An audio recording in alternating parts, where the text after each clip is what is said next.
Ain't nobody's running. Ain't nobody's hiding. Nobody's ducking. I mean, Crawford's going to be right there, ready to trade blows with Canelo Alvarez. Why did you use that word war? Why are you feeling that way? Go down the list and ask me about tactical advantages.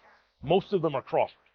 Crawford could see everything coming. He could see everything coming that Canelo threw at him. He was reading it so well. His guard was so tight as well when he was up at the ropes, when he was actually looking to move around. They looked about the same size. But that was a brilliant performance. So what can you say? I mean, you got to give him his credit. He created a lot of history. He dreamt this fight. He willed it to happen. A lot of people, not me, but a lot of people laughed at him and said, forget about it. No chance against a big guy like that. Stephen A. Smith exploded after Canelo Alvarez's shocking defeat to Terence Crawford. He said Crawford had been chasing this fight for years to cement his legacy, and when the moment came, he delivered on the grandest stage. Smith declared this wasn't just another victory.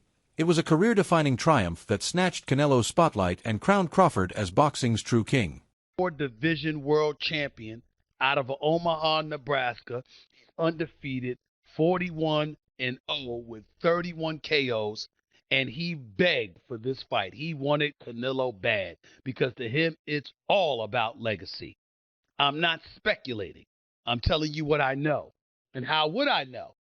It's because I interviewed him. Yesterday, we sat down. Here is my conversation with the one and only Terence Crawford challenging Saul Canelo Alvarez, moving up 2 weight divisions to do it. Max Kellerman praised Terence Crawford's victory over Canelo Alvarez as historic and career-defining. He explained that Canelo's challenge was like stepping into higher weight classes against a dangerous fighter capable of turning any bout into a dogfight. Kellerman stressed that only the most confident warriors chase such battles, ignoring size, speed, or power disadvantages.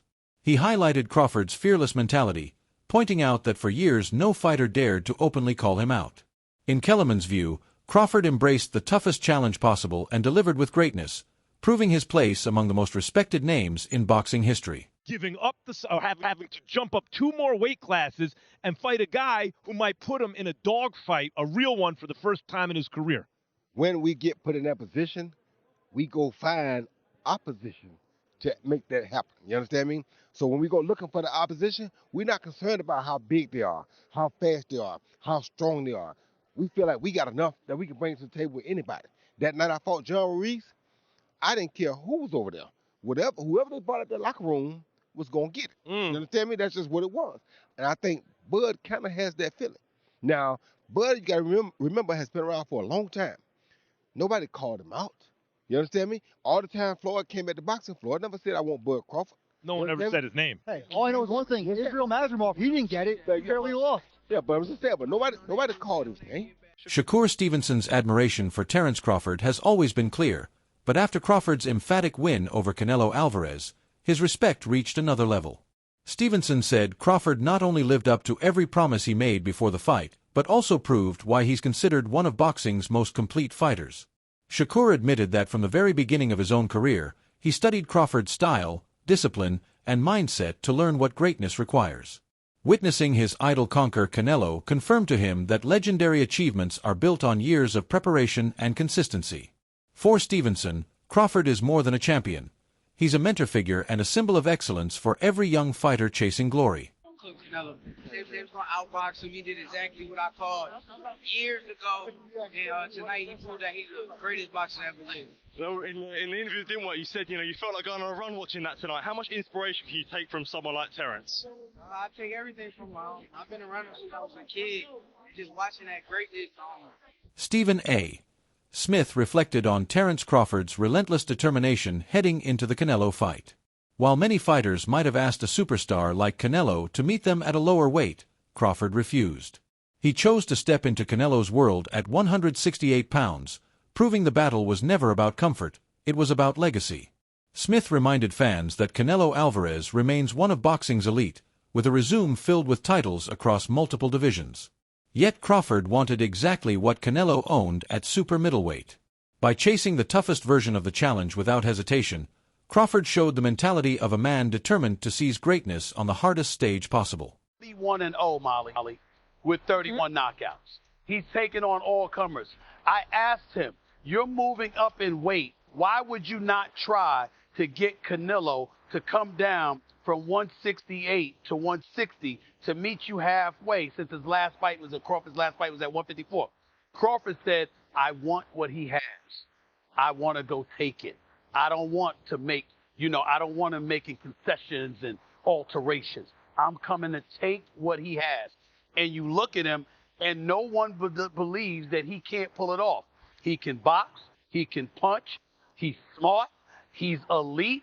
And he wants Canelo. He begged Canelo for this fight. Aide Oladipo highlighted the stunning shift in public perception surrounding Terence Crawford.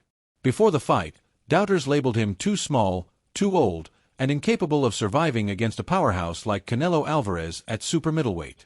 But once the dust settled, many of those same critics rushed to praise him, forced to swallow their doubts. Oladipo stressed that Crawford earned every bit of respect because he took the hardest possible path. Instead of staying comfortable in smaller divisions, he risked everything by moving up and challenging one of the sport's most dominant champions. That wasn't a shortcut, it was a gamble on greatness.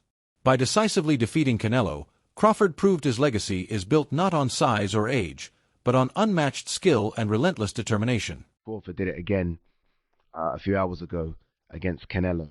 And what makes it even special or more special for Crawford is that he did it jumping up, as we know, a couple of weight classes. He did it against one of an all-time or another fellow all-time great. And he did it against someone who was undisputed and still a pound-for-pound top 10 guy. That's what Crawford did, people. So, all those things people were saying in the lead up to this fight, Canelo's going to be too strong, Canelo's too experienced, Crawford's going to be 38, all that. You have to remember all of that when you give Crawford his flowers. Don't like, oh, well, Canelo looks old. No. I don't want to hear any of that. I've started to see a few people on Twitter start to kind of sort of find excuses already. No. Remember everything you said, because Crawford deserves all of that. All of that. Crawford was incredible. Honestly, in the pocket, he was at times showing Canelo, no, I'm stronger than you. I'm going to bully you. Oh, you think you're going to get me in the clinch because you're Mr. 168? No, look at the size of me. I'm jacked as well. I'm swole. And he was moving Canelo around. So by doing that, he got his respect. He didn't switch to orthodox once, stayed in the southpaw stance because he realized early, oh, Canelo don't like this. Canelo does not like this southpaw stance. Canelo's tripping over himself. I'm going to stay here. I'm not going to switch it. No, I like this work. I'm going to stay here. On the ropes, it's like, okay, come in, because when you come in, I've got that as well, and I can hurt you as well. Spinning off the ropes. His jab was fantastic. They put up the jab numbers. He was out-jabbing Canelo it was almost like 10-1. Maybe even 20-1. It was fantastic. And when he needed to land those power shots, he was landing those power shots. It was an incredible performance. The Wade Concept analyst shut down the idea that Canelo's loss could simply be blamed on decline. He reminded viewers that Terence Crawford is actually older than Canelo, so age cannot be used as an excuse. On top of that, Alvarez entered the fight with major advantages: more weight, more power, and complete comfort at 168 pounds. Yet none of it mattered. Crawford still outclassed him. WDE argued this wasn't about Canelo slipping, but about Crawford rising to another level of greatness. By dismantling the excuses, he made it clear that Crawford's victory was real, legitimate, and historic, a defining moment that left no room for doubt. More tight, more fundamentally sound. While Canelo, even when he was able to get to range, which wasn't a lot, it wasn't often, he was having a hard time landing clean because everything was super wide and out here and to the body out there. Crawford would either circle out to that same side, to Canelo's lead hand side. He would circle away because Canelo would step straight to Crawford and chase him and not necessarily cut him off. And even when he threw that hook, I was looking for the hook from Canelo, right hand as he stepped through, right? Corral with the lead hand, bang the right hand because you're fighting a southpaw. So, yeah, your jab may not be as effective in landing and managing distance and all those things, even though for Terence it kind of was. For Canelo, I was expecting a lot more of that right hand down the middle and over the top, and him jabbing his way, feint jab right hand, and then that lead hook that I thought he would be able to corral Crawford, because Crawford did want to move away from Canelo. He did. He wanted to move away from that power hand. Smart to do. Canelo never took that extra step to step outside of Crawford's lead foot. Again, that orthodox southpaw matchup. It's always going to be a battle of that lead foot.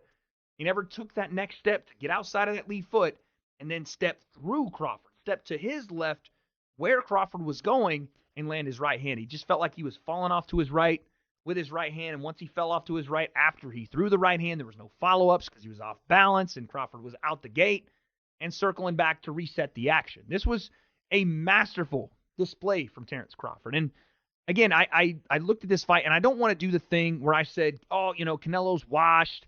He's over the top. He's old. Terence Crawford's older than Canelo. Is he as weathered as far as fights are concerned? No.